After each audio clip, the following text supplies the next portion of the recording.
الحمدللہ، تمام تعریف اللہ کے لیے ہے جو غالب، بہت علم والا، بادشاہ نہایت پاک اور سلامتی والا ہے۔ ہم اس کی حمد کرتے ہیں کہ اس نے ہمیں دین اسلام کی ہدایت دی اور اسے 5 عظیم ارکان پر قائم فرمایا۔ میں گواہی دیتا ہوں کہ اللہ کے سوا کوئی معبود برحق نہیں، وہ صاحب عظمت و کرم ہے، اور میں گواہی دیتا ہوں کہ محمد صلی اللہ علیہ وسلم اس کے بندے اور رسول ہیں۔ ان پر بہترین درود و سلام ہو اور ان کے آل و اصحاب پر، ان کے نیکوکار اور نشان راہ متبعین پر۔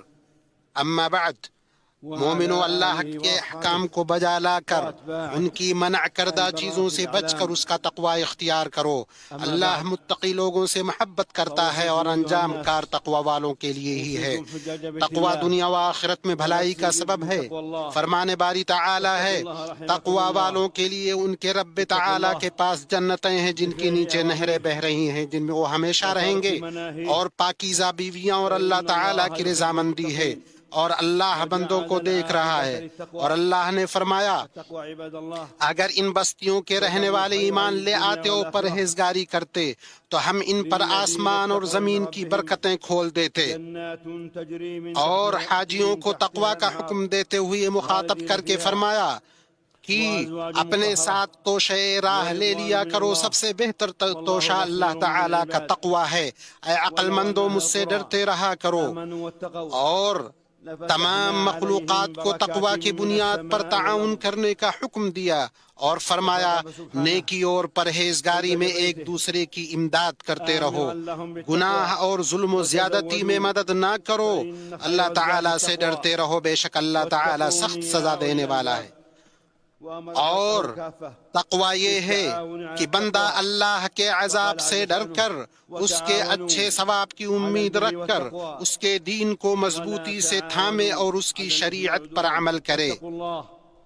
اس دین کو مضبوطی سے تھامے جسے اللہ تعالی نے آج کے جیسے دن میں مکمل فرمایا تھا، جب اللہ کا یہ فرمان نازل ہوا، آج میں نے تمہارے لیے تمہارا دین مکمل کر دیا اور اپنی نعمت تم پر پوری کر دی، اور تمہارے لیے اسلام کو بطور دین پسند کر لیا۔ دین اسلام کے 3 درجات ہیں، جن میں سب سے اعلیٰ درجہ احسان کا ہے، جس کی تشریح نبی صلی اللہ علیہ وسلم نے اپنے اس قول سے فرمائی ہے، احسان یہ ہے کہ تم اللہ کی عبادت اس طرح کرو گویا تم اسے دیکھ رہے ہو، اور اگر تم اسے نہیں دیکھ سکتے تو یقیناً وہ تمہیں دیکھ رہا ہے۔ اور اللہ نے فرمایا، جن لوگوں نے بھلائی کی ان کے لیے اس دنیا میں بھلائی ہے، اور یقیناً آخرت کا گھر تو بہت ہی بہتر ہے، اور پرہیزگاروں کا کیا خوب ہی گھر ہے۔ دین کے درجات میں دوسرا درجہ ایمان کا ہے، جو زبان سے اقرار، دل میں یقین، اعضاء و جوارح سے عمل کا نام ہے۔ یہ طاعت سے بڑھتا ہے، معصیت سے کم ہوتا ہے۔ ایمان کی شاخیں 70 سے زیادہ ہیں، ان میں سب سے اونچی شاخ لا الہ الا اللہ کہنا ہے، اور سب سے کم تر شاخ راستے سے تکلیف دہ چیز ہٹانا ہے، اور حیا ایمان کی ایک شاخ ہے۔ ایمان میں صلہ رحمی، والدین کے ساتھ حسن سلوک، سچ بولنا، نرم اور پاکیزہ گفتگو کرنا، معاہدوں اور وعدوں کو پورا کرنا، اور حسن اخلاق اختیار کرنا ہے۔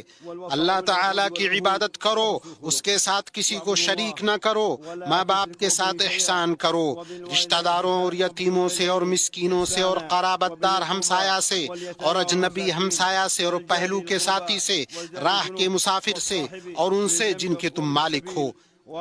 یقیناً اللہ تعالی تکبر کرنے والوں اور شیخی خوروں کو پسند نہیں فرماتا، اور اللہ نے فرمایا، اے ایمان والو، عہد و پیمان کو پورا کرو، اور فرمایا میرے بندوں سے کہہ دیجئے کہ وہ بہت ہی اچھی بات منہ سے نکالا کریں، کیونکہ شیطان آپس میں فساد ڈلواتا ہے، بے شک شیطان انسان کا کھلا دشمن ہے۔ اور فرمان الہی ہے، نیکی اور بدی برابر نہیں ہوتی، برائی کو بھلائی سے دفع کرو، پھر وہی جس کے اور تمہارے درمیان دشمنی ہے ایسا ہو جائے گا جیسے دلی دوست، اور یہ بات انہی کو نصیب ہوتی ہے جو صبر کریں، اور اسے سوائے بڑے نصیبوں والوں کے کوئی نہیں پا سکتا۔ ایمان میں سے ہے مصیبت کے وقت صبر کرنا، نعمت کے وقت شکر ادا کرنا، نافرمانی اور بیزاری کے بعد توبہ کرنا، ندامت محسوس کرنا۔ فرمان ربانی ہے صبر کرنے والوں ہی کو ان کا پورا پورا بے شمار اجر دیا جاتا ہے۔ اور اس کا ارشاد ہے جب تمہارے پروردگار نے تمہیں آگاہ کر دیا کہ اگر تم شکر گزاری کرو گے تو بے شک میں تمہیں زیادہ دوں گا۔ اور ایمان کے 6 ارکان ہیں: اللہ پر، اس کے فرشتوں پر، اس کی کتابوں پر، اس کے رسولوں پر، آخرت کے دن پر اور اچھی و بری تقدیر پر ایمان لانا۔ اللہ نے فرمایا لیکن نیکی تو یہ ہے کہ کوئی شخص اللہ پر، قیامت کے دن پر، فرشتوں پر، کتاب پر، پیغمبروں پر ایمان لائے۔ اور فرمایا بے شک ہم نے ہر چیز کو ایک اندازے کے ساتھ پیدا کیا۔ ایمان کے ذریعے ہی نجات اور دنیا و آخرت کی بھلائی حاصل ہوتی ہے۔ اللہ نے فرمایا اللہ نے مومن مردوں اور مومن عورتوں سے ان جنتوں کا وعدہ فرمایا ہے جن کے نیچے نہریں جاری ہیں، ان میں وہ ہمیشہ رہیں گے، ان صاف ستھرے پاکیزہ محلات کا جو ان ہمیشگی والی جنتوں میں ہے۔ اور اللہ کی خوشنودی سب سے بڑی چیز ہے، یہی بہت بڑی کامیابی ہے۔ اور فرمایا وہ لوگ جو ایمان لائے اور اپنے ایمان کو شرک سے آلودہ نہ کیا، ان کے ہی لیے ہی امن ہے اور وہی ہدایت پانے والے ہیں۔ اور فرمایا یقیناً ہم اپنے رسولوں کی اور ان لوگوں کی ضرور مدد کریں گے جو ایمان لائے، اور دنیا کی زندگی بھی ان کے لیے، اور اس دن بھی، اور دنیا کی زندگی میں بھی، اور اس دن بھی جب گواہ کھڑے ہوں گے۔ اللہ پر ایمان کا مطلب ہم اس بات پر ایمان لائیں کہ وہی رب ہے، خالق ہے، کائنات کا مدبر ہے، اعلیٰ صفات اور اچھے ناموں سے متصف ہے۔ اللہ نے فرمایا یقیناً تمہارا رب اللہ ہی ہے جس نے آسمان اور زمین کو 6 دنوں میں پیدا کیا، پھر عرش پر مستوی ہوا، وہی رات کو دن کا لباس پہناتا ہے، اور اس نے سورج اور چاند اور ستارے پیدا کیے جو اس کے حکم کے تابع ہیں۔ سن لو، پیدا کرنا اور حکم دینا اسی کا کام ہے، بہت بابرکت ہے اللہ جو تمام جہانوں کا رب ہے۔ اپنے رب کو گڑ گڑا کر چپ کے پکارو، بے شک وہ حد سے نکلنے والوں کو پسند نہیں کرتا، اور زمین میں اس کی درستی کے بعد فساد نہ پھیلاؤ، تم خوف و امید کے ساتھ اسے پکارو، بے شک اللہ کی رحمت نیکی کرنے والوں کے قریب ہے۔ ہم معزز فرشتوں پر ایمان رکھے۔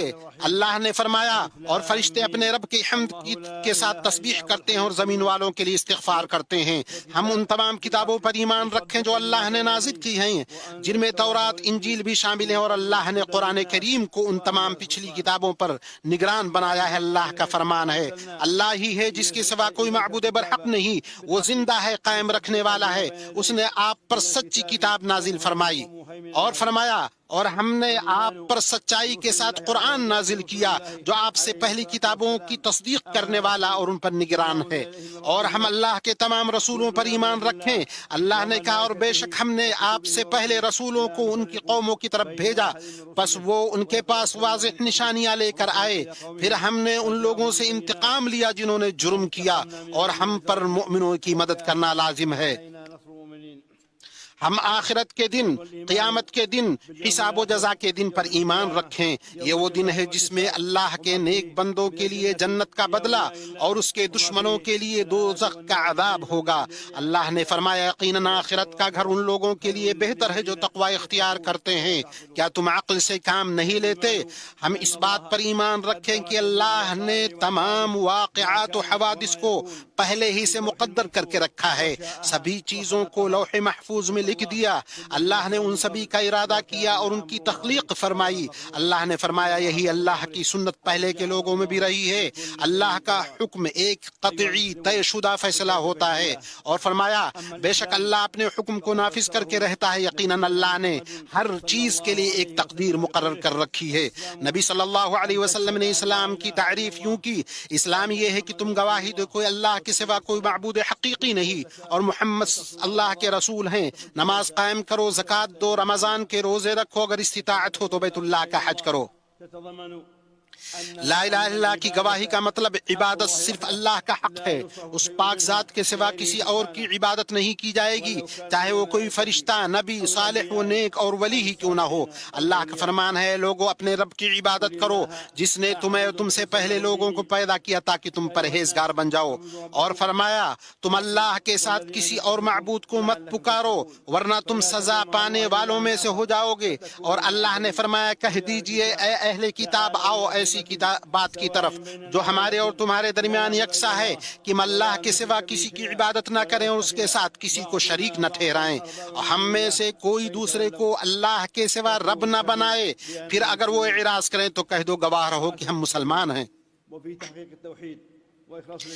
اسی میں نفس کی عزت ہے اور اس کی انکساری صرف اللہ کے لیے ہے۔ اللہ نے فرمایا اگر تم کو اللہ کوئی تکلیف پہنچائے تو بجز اس کے کوئی اور اس کو دور کرنے والا نہیں، اور اگر وہ تم کو کوئی خیر پہنچانا چاہے تو اس کے فضل کو کوئی روکنے والا نہیں، وہ اپنا فضل اپنے بندوں میں سے جس پر چاہے نچھاور کر دے، وہ بڑی مغفرت اور بڑی رحمت والا ہے۔ اور محمد الرسول اللہ کی گواہی دینا اس بات کا متقاضی ہے کہ آپ صلی اللہ علیہ وسلم کے حکم کی اطاعت کی جائے، آپ کی باتوں کی تصدیق کی جائے، اپنے رب کی عبادت میں آپ کے طریقے پر چلا جائے۔ چنانچہ اللہ کی عبادت صرف انہی چیزوں سے کی جائے جنہیں اللہ کے رسول صلی اللہ علیہ وسلم لے کر آئے۔ اللہ کا فرمان ہے تمہارے پاس تم ہی میں سے ایک رسول آئے، تمہاری تکلیف ان کو گرا معلوم ہوتی ہے، تمہاری بھلائی کی خواہش مند ہے اور وہ مومنوں پر نہایت شفیق و مہربان ہے۔ اور فرمایا جو اس رسول نبی امی کی پیروی کرتے ہیں جس کا ذکر وہ اپنے پاس تورات و انجیل میں لکھا ہوا پاتے ہیں، اور فرمایا اگر تم میں کسی چیز کا اختلاف ہو جائے تو اسے اللہ اور اس کے رسول کی طرف لوٹا دو، اگر تم اللہ پر اور آخرت کے دن پر ایمان رکھتے ہو، ایسا کرنا بہت بہتر ہے اور انجام کے اعتبار سے بہت اچھا۔ اور محمد صلی اللہ علیہ وسلم کے لیے رسالت کو ثابت کرنے کا مطلب امت کے بیچ موجود تنازع کو رفع کرنا اور اس کے سرچشمہ دلیل کو متحد کرنا ہے۔ اس سے عبادتیں متحد ہوں گی، ان کی ادائیگی کے طریقے مختلف نہیں ہوں گے، یوں امت کتاب و سنت میں وارد نہ ہونے والے طریقے پر عبادت کر کے بدعتوں سے محفوظ رہے گی۔ اس طریقے سے لوگ اکٹھے ہوں گے اور دل باہم مل جائیں گے۔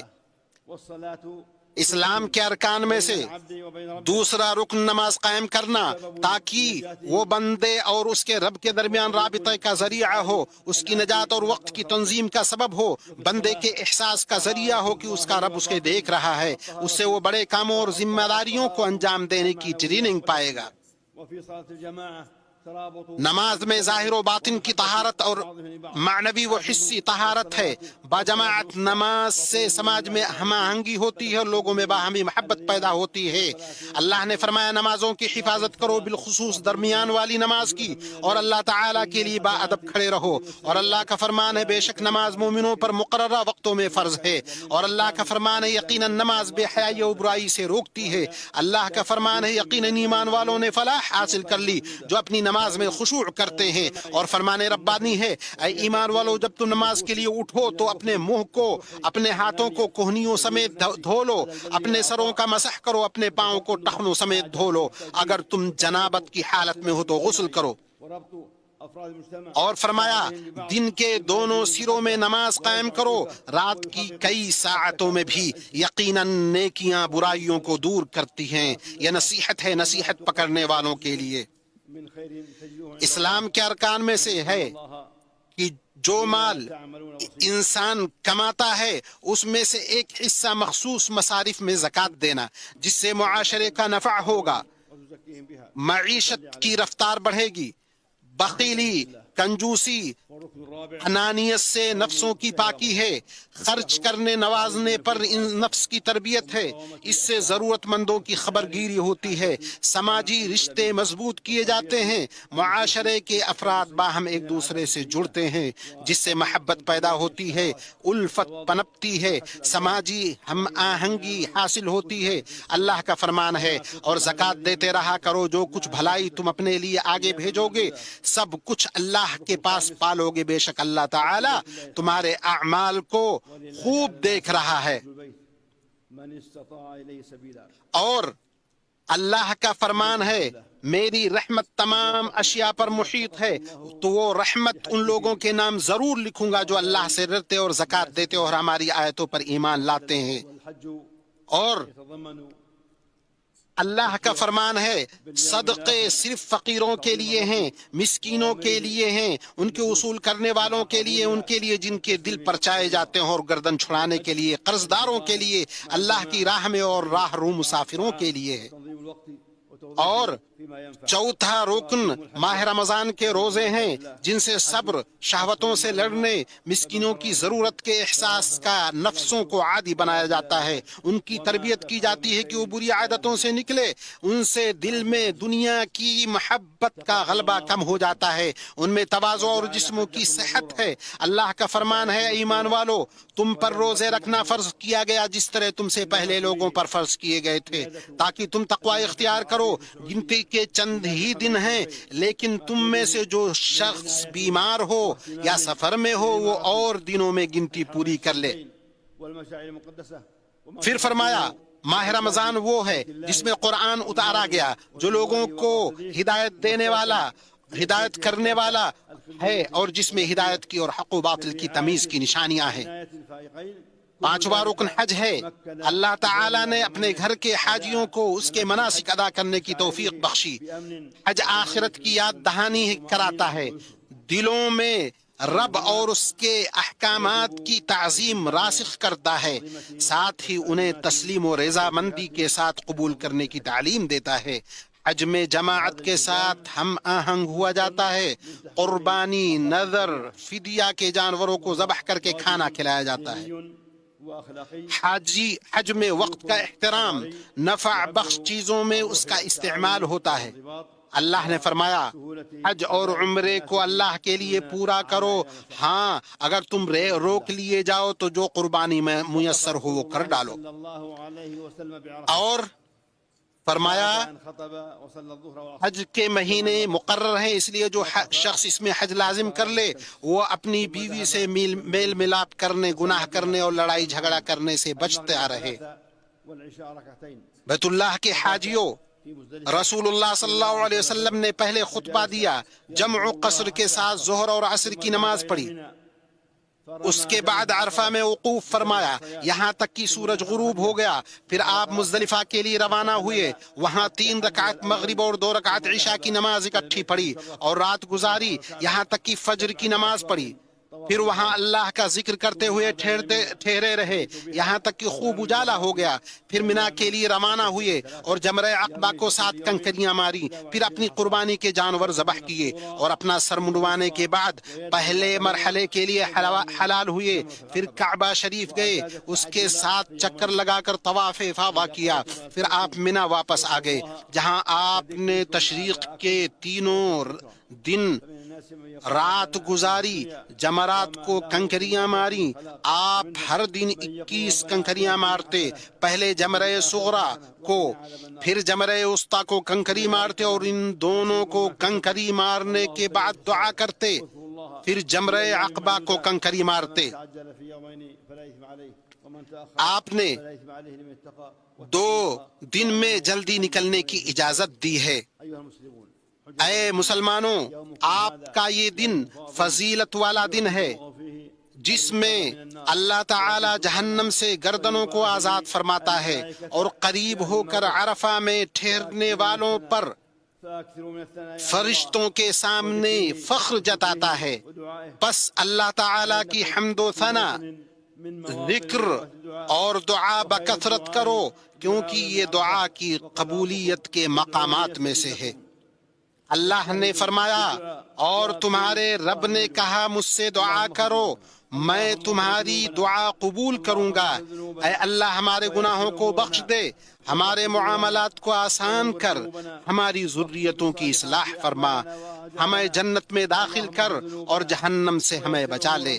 اے اللہ ہمارے حج اور ہماری اطاعت کو قبول فرما، تو اپنے شکر و ذکر اور اچھی عبادت پر ہماری مدد فرما۔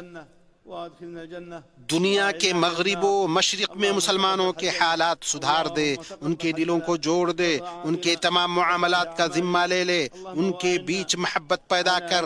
اے اللہ تو فلسطین میں ہمارے بھائیوں کا خیال رکھ۔ اے اللہ تو ان کے بھوکوں کو آسودہ کر، ان کے بے گھر کو آسرا دے، ان کے خوف زدہ کو امن عطا کر، ان کے دشمنوں کے شر سے ان کو بچا لے۔ اے اللہ تو مسلمانوں کے حکمرانوں کو ہر بلائی کی توفیق دے، انہیں ہدایت اور تقوی کا ذریعہ بنا۔ اے اللہ تو ان کے دلوں کو جوڑ دے اور ان کے تمام معاملات کا ذمہ لے لے اور ان کے بیچ محبت پیدا کر دے۔ اے اللہ ان کے کمزوروں کی تو مدد فرما، اے اللہ ان کی تو مدد فرما ان کے اور اپنے دشمنوں کے خلاف۔ اے اللہ تو مسلمانوں کے حکمرانوں کو ہر بلائی کی توفیق دے اور انہیں ہدایت اور تقوی کا ذریعہ بنا۔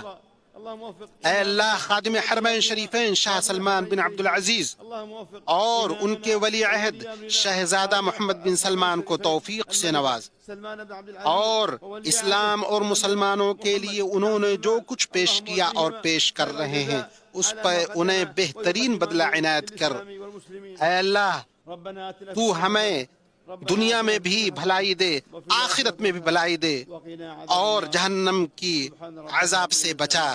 سبحان ربك رب العزة عما يصفون وسلام على المرسلين والحمد لله رب العالمين وصلى الله على نبيه الأمين۔